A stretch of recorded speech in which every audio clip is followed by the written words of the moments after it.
But the villain himself, he's kind of a weenie.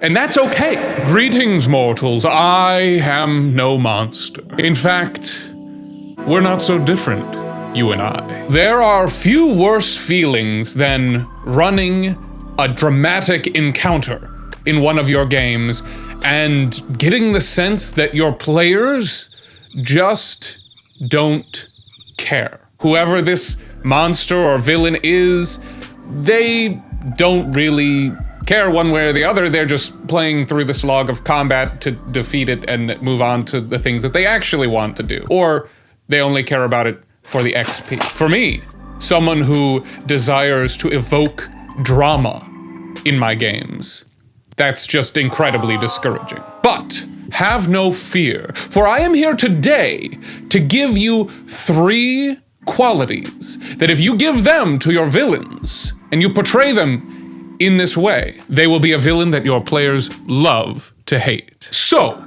the first of 3 qualities of a villain your players will love to hate. They have to be known. And what do I mean by that? Well, if somebody shows up just out of the blue and starts attacking your players, even if they've got really, really cool looking armor and a sick weapon, and even if they show up right away and kill one of the NPCs that your players love, your players don't really know anything about that. And sure, they're gonna fight them, but they just don't have enough information to actually hate that person. No matter how evil a person might come across on first impression, you have to have an impression of them in your mind already before you decide how you feel about them. So, how do you make your villains known? Well, one way, and this can be a little bit hard to achieve, is to make them a recurring villain. This is somebody who shows up, antagonizes the players, and then gets away,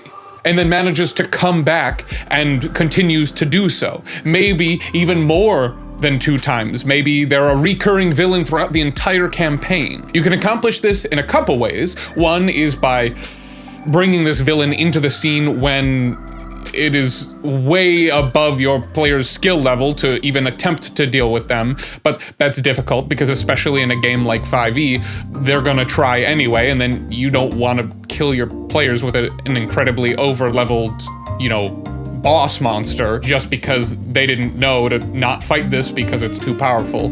That's a way to do it, but not my preferred method, especially if you're running 5e or something similar where the player's instinct is always, kill it with fire! A second way to do this is to take a villain, or even just a henchman or minion that had some character, was somewhat memorable to your players, and if they get away at the end of the combat, you can then decide to bring them back for another encounter down the road. Your players will already have something in their head associated with this character, with this henchman now turned villain, and so that's a much more engaging encounter for them than just another random NPC that they've never seen before. Another way that you can make a villain known is by making evidence of their actions available and presenting it to the players. This could be like they come across the ruins of a village where the people were slaughtered. Oh, who did this? And so when they finally get down the road and find the person who has been sowing all this carnage throughout the land,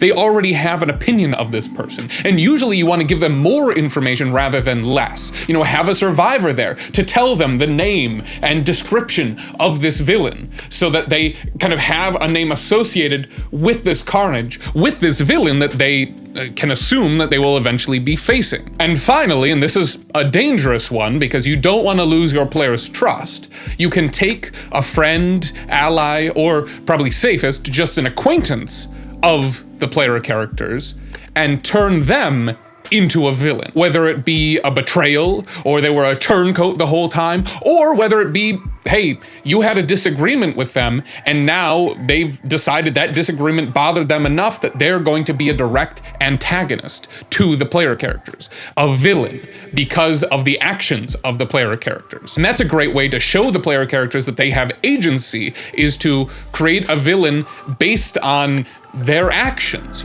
Somebody reacted badly to the way that the players behaved and came back as a villain. The next quality that makes a villain your players will love to hate, I almost said, is that they are tangibly evil. What do I mean by this? Well, you need to make the villain do things that personally affect the player characters themselves or people or things that the player characters care about. This could be they kill or kidnap an NPC that is near and dear to one of the players. It could be, hey, this boss monster kills one of the players and then decides that's enough, and you as the game master decide, that's enough, I don't want to make this a TPK, but they've killed one of the players, and then they get away and, will eventually return to try and finish the job, or your players will track them down because they have a personal stake in the matter, right? Make them tangibly evil. And it doesn't just have to be an NPC that they care about. It could be,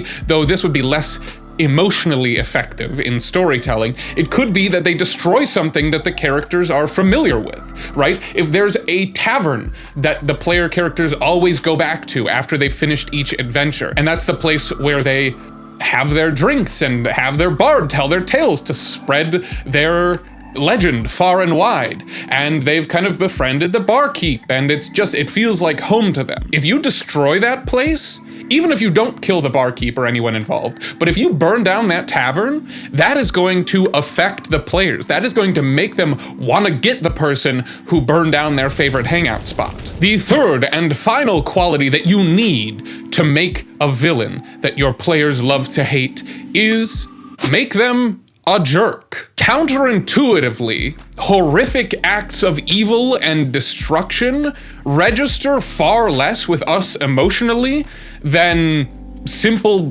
disrespect. And that's, in my opinion, because we don't have experiences. Hopefully you don't, but we generally don't have much experience with true acts of horror. And if we did, then we probably wouldn't want to play a game where that sort of thing is just kind of thrown around casually as, story beats. But everyone has experienced someone being a jerk to them, or a jerk to someone that they know and care about. And so, the probably most effective way to get your players to hate, it doesn't even have to be a villain, it could just be an NPC. The easiest way to get your players to hate them is to make them a jerk. It could be as simple as they look over at one of the NPCs that your player characters love, and that NPC says something, and they just ignore them. Or they say something derogative toward them. And that can be toward the players as well. Not something, overtly kind of cruel. I mean, you don't want to go with like 2000s American Bully in high school movies. That's just a little bit over the top. Though that can work. Use that trope to your advantage if you think your players will appreciate it. But simple disrespect to your players or NPCs that they care about is more than enough to make those players decide, oh, we're gonna kill that guy. That guy, maybe even right now. I mean, it's D&D. They, especially if you have a party with murder hobo tendencies, they might decide to throw down right then and there. But that's okay, even if you weren't planning on it, because them then killing that random NPC that they just had this encounter with at a party, that is going to be cathartic for the players, like, oh yeah, we absolutely murked this total dick, but also then it adds a lot more complexity to the story because you can't just go around killing people at parties. And so then the host of that party or the law enforcement comes and says, that's an issue, we need to fix this. And that's either more combat if you're going full murder hobo with your party, or, you need to perform this quest for us in order to make up for this complete breach in etiquette and law. But trust me, if you make an NPC just an ass, your players are going to hate them. And that's the easiest way to make a villain that your players hate. Now, I'm also going to share a few things that I think are not necessary, that are often listed or kind of felt to be the goal when creating a good villain. It feels like everybody says you need to have these things, but I really don't think you do. The first of those is that they are hard to kill or tactically challenging. And this can be an especially easy trap to fall into when you're playing a very tactical game like 5e. At least when it comes to dramatic satisfaction, You don't need to have the final, I mean, not the final boss. You want the final boss to be hard to kill, but the villain, the one that your players hate and are trying to stop or trying to get, they don't need to be that tough. A great example of this is John Wick. The bad guy in the first John Wick movie, very easy to kill. That's not the point. Finding him, fighting him, killing him, that's not the point. Getting through all of the bad guys that are in the way because his dad has power, that's the difficulty. That's the tactical struggle. But the villain himself, he's kind of a weenie. And that's okay. Kind of along the same lines as that first one, your villain doesn't need to be a Dark Lord endangering the safety of the entire world. You don't need that. Just how majorly horrific actions don't emotionally affect us that much, it's hard for us to kind of process the idea of the entire world being at stake. And let's be honest, it's a trope that's been done to death. What we care about when it comes to stories and interpersonal relationships is the characters, right? We care about our characters, we care about the characters our characters care about. You get it. And then we care about getting the people that have done us dirty, right? That is what is from the storytelling perspective, not the fact that we're going to save the world. So don't feel like you need to have your villain be that kind of villain. And finally, your villain doesn't have to be a tortured soul with complex and relatable motivations. They don't have to be a well-written character that you tell the whole backstory of and the players almost feel for them. That can be really fun to do, but that is not something that is necessary for a good villain. A villain that is just an evil jerk is an excellent villain without any of that complexity. Well, now that I've explained my evil plan in detail in this monologue, I am going to inexplicably leave the room and not return while I command my henchmen to do away with you. I'm sure that you will not possibly escape. Good night, mortals.